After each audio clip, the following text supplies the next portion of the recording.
As a necessity of their survival, most kindred are forced to live with and amongst mortals of cities and towns. However, there are those kindred, whether by choice or other factors, who do not, or perhaps choose not, to do so, and thus must find other sources of food. Clan Gangrel is one such clan. Their closeness with their beasts keeps them at arm's length from most centers of civilization, though at times their interaction with major centers of mortal life is unavoidable. Most within the clan would prefer to shun mortal and kindred society altogether. Nomadic by nature, their early history is mostly kept through stories and oral tradition. As a result, most of their history is fragmented at best. Most amongst their clan care very little for the exact details of their origin, instead preferring to focus on their present survival.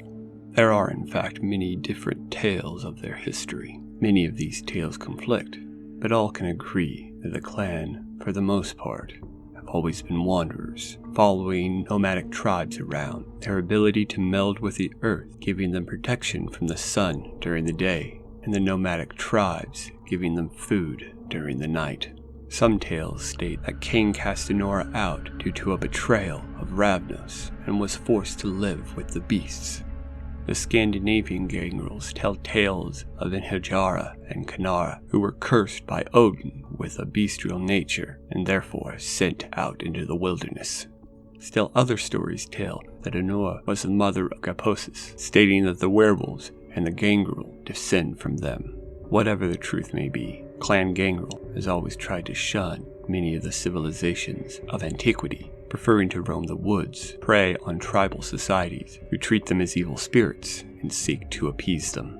Due to their wandering nature, their history going into the Dark Ages cast the clan far and wide throughout the pages of history. The clan itself did its best to stay out of the affairs of Rome. However, it is known that gangrels fought on both sides of the Punic War, with many flocking to the side of the Ventru. In Scandinavia, a Methuselah, known as Odin the All-High, held the Northmen in a tight iron grip. He ruled there as a corporeal god and would send his men down to raid the civilizations he despised. Those who did well on these raids would earn the right of the embrace. Throughout the Dark Ages, the northwestern gangrels were considered one of the low clans by their high-blooded peers.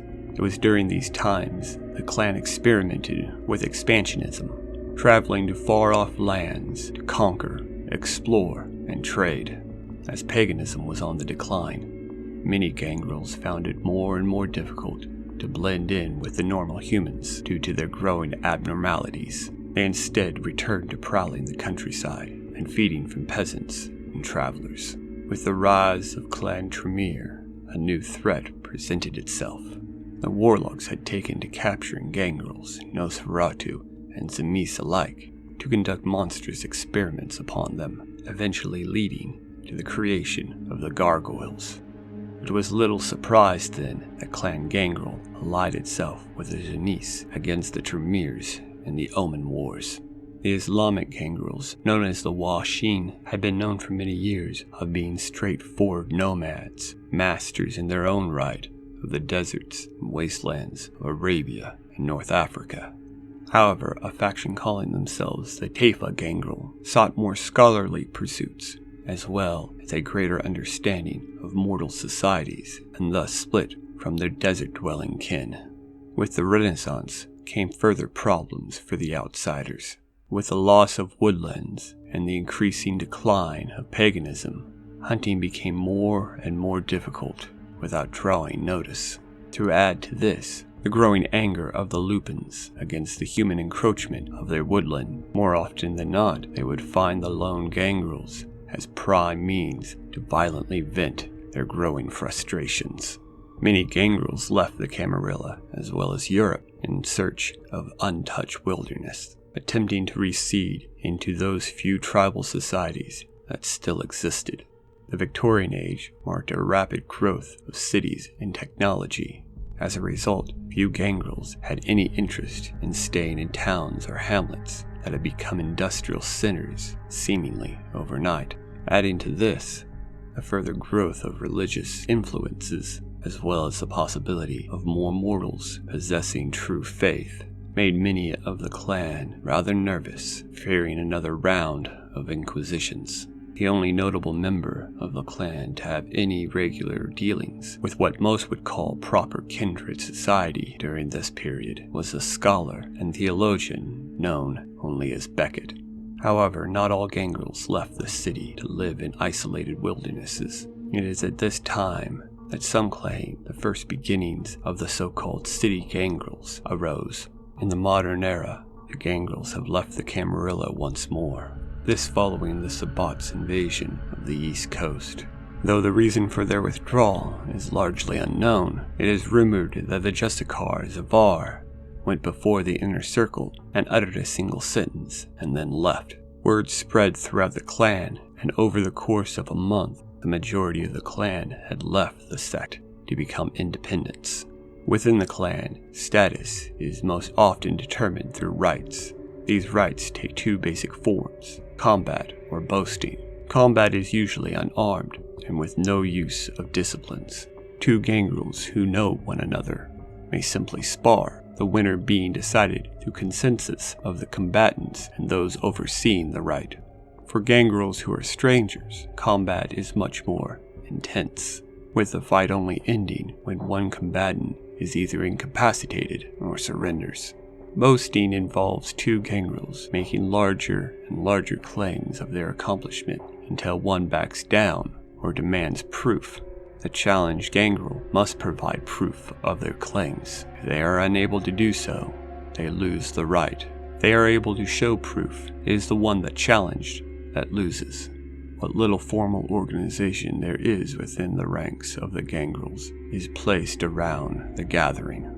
These are occasional meetings in which local and visiting gangrels can exchange news, information, and story, as well as make decisions on local matters. Since news travels much slower through the ranks of the gangrels due to their lack of sophisticated networks, gatherings are usually called weeks in advance. Once begun, leadership for the meeting is determined by right, which can take days to complete.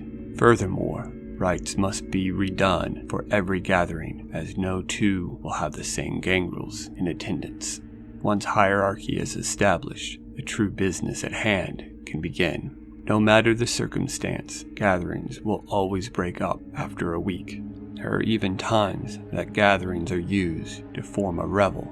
A revel is a call to battle. Once called, the gangrel participants will form packs to track down and destroy whatever enemy threatens their territory. In extreme rare cases, great gatherings may be called. This requires a powerful gangrel who is respected by most of the clan to be called.